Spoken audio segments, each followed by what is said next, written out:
আসসালামু আলাইকুম।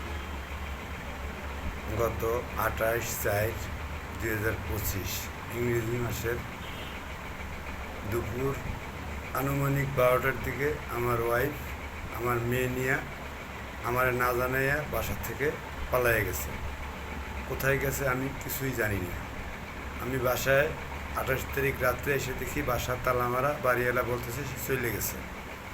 তখন তার ভাগ্নি টুম্পা, সে রায়েরবাগ মোহাম্মদবাগ থাকে। তারা জানাইলাম, সে বললো সে বাসা চেঞ্জ করছে, সে জানে না কোথায় থাকে। তারপর তার ভাইরে ফোন দিলাম, ভাই বলল আমার সাথে কথা হয়েছে, কোথায় থাকে তা আমি জানি না।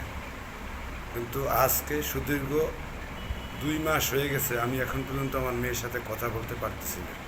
আমার শরীরের অবস্থা খুব খারাপ। যদি আমার কোনো কিছু হয়, এর দায়ভার আমার স্ত্রী পুতুল আক্তার এবং তার ভাই আছে, তার ভাগ্নি আছে, সম্পূর্ণরূপে এরা দায়ী।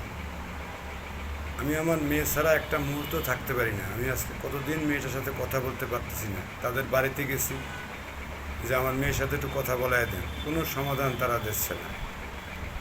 এমতো অবস্থায় আমি থানায় একটা ডায়েরি করি, কোর্ট থেকে নোটিশ পাঠাই যে আমার পরিবার ফেরত পাওয়ার জন্য, কিন্তু কোনো রকম কোনো সুফল আমি পাইনি। এমতো অবস্থায় আমার যদি কিছু হয়, এর দায়ভার সম্পূর্ণরূপে আমার স্ত্রী পুতুল আক্তারের নিতে হবে।